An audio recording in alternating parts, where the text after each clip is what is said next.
Okay, we are with Dick Wagner and Paul Ditzler looking at two vehicles that were going to be at the show, but unfortunately the show has been canceled.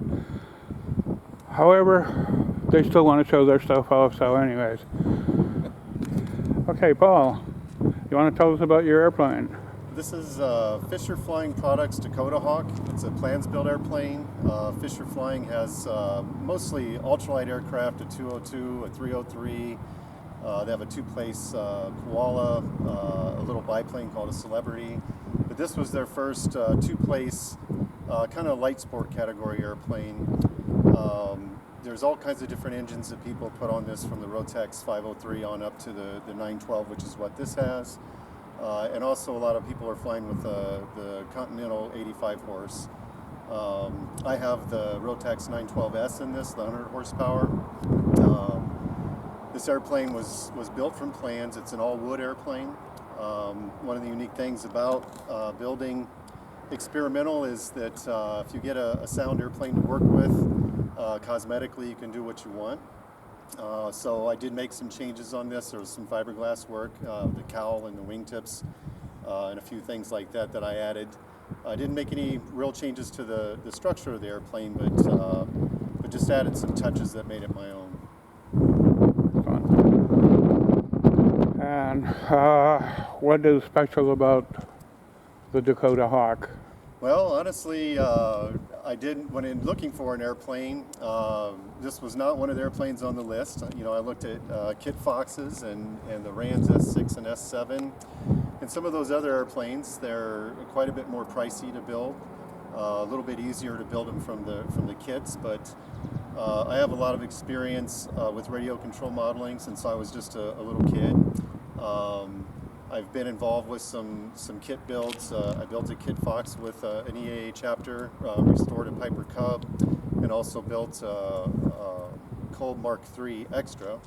So I felt like I had the experience and the comfort level to do this airplane. The wood structure of it is very similar to the giant scale RC aircraft that are available. And you know, in choosing the airplane, it was something that kind of fell in my lap.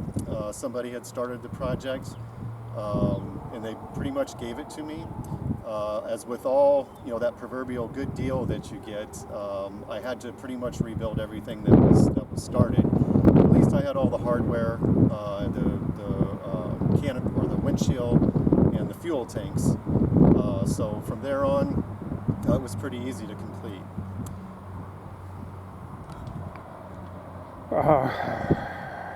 See, this is where I wish I had Doug with us.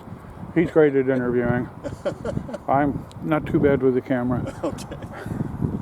So what's the range on that? Well, this airplane, with the engine that I have on it, and the fuel burn is about 4.5 gallons an hour. It has a 10-gallon tank in the front, and it has I added two wing tanks that are 7 gallons apiece. So it's further than I can go without stopping to use the restroom, but I would say about 400 miles.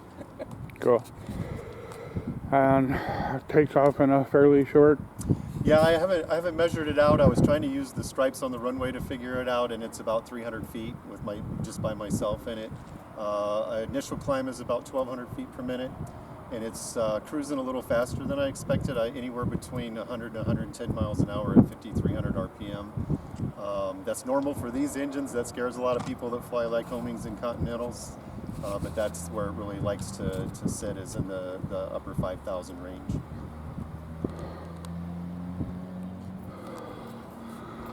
Okay, so if you want to go someplace, it's the old-fashioned chart. Pretty much, yeah. This instrument panel is kind of an eclectic mix of old and new. Okay. I have, you know, a lot of basic steam gauges, but I do have a EIS engine information system. And I do have an attitude gyro and an angle of attack indicator. But it is pretty much, you know, for me is VFR flight.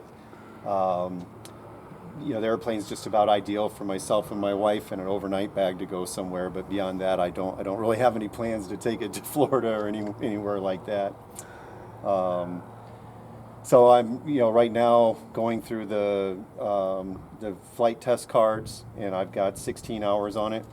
and I've just started doing load testing or adding weight to the airplane beside myself and fuel. So right at the moment, I've just added up to 90 pounds, and each time I go out and I do climbs and glides and stalls to see how it's doing with the weight. And so far, there hasn't really been any difference from myself to the extra 90 pounds in it. So things are going pretty good. And how is she in a stall? Well, right at the moment, it won't actually do a full stall. It'll start to buff it, and I get the elevator or the stick all the way back to my stomach, and it just kind of mushes and starts to lose altitude, but the nose stays up and it doesn't have any tendency to break. It does the same thing in power on stall. That's a little more unnerving with the power that it has because the nose gets very vertical. But it still just starts to mush and it doesn't actually break. I'm sure you could make it, break, but it'd be nice to know what it feels like when it actually does. But right at the moment, it just kind of mushes.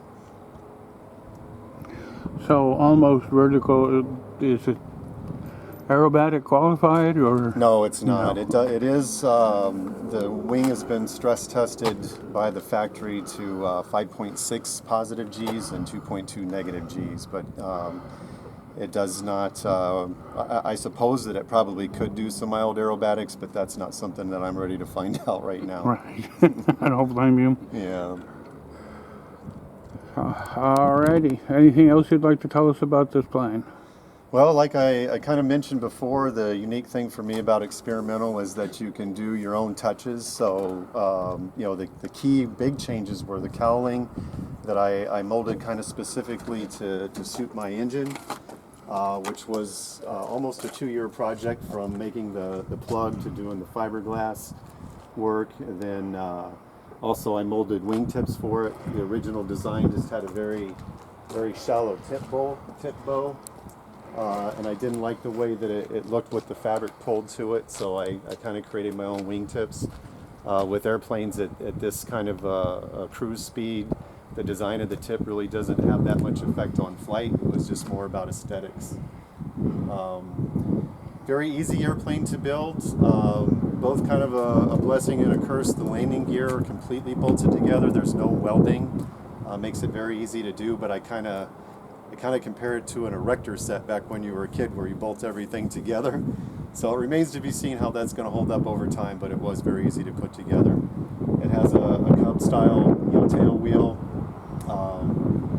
which the factory leaf spring that came with the kits over time of just being in construction, the leaf spring wasn't heat treated and it started to flatten out, so I changed it over to Cub leaf springs, and it has a Matco tail wheel. One other big change that I did make on the tail, they used 3/8 aluminum tubing for tail brace, and I saw some instances where they had some cracking because they actually flatten the end of the tube and drill it and put a bolt through it. So I changed to flying wires. They're kind of expensive, but the company I got these from, Flying Wires in New Zealand, I was talking to the guy and told him what I wanted. And about a week later, he called me and said if I did him a favor, that he would make me a deal on the flying wires. Well, he had a Beech 18 at an airport in California. He lived in New Zealand, but he used that airplane when he was here in the States, and he asked if I would pay his ramp fee, that he would just take care of the flying wires for that cost. So I called that airport to make sure that he had a plane there, and I sent a check for the ramp fee, and a week later I had my flying wires from New Zealand, so I'm really excited about that. All right. Anything else special about this? Well, for me, everything is special. When I set out to get this airplane, my wife kind of had a little bit of a decision in it. She wanted a side-by-side airplane. That makes the cockpit kind of tight for this size of an airplane. I probably would have enjoyed a tandem. There's a little bit more room and a little bit more visibility, but it's I think it's 36 inches across the shoulders, which is probably about like the early model Cessnas and some of those older airplanes. But I think it'll work out just fine for my wife and I for flying. So I really enjoy building it. it's about as, I like to fly, but I would do it again if I had the opportunity. So it's probably not my last experiment. Thank you, Paul. And blue skies, tailwinds.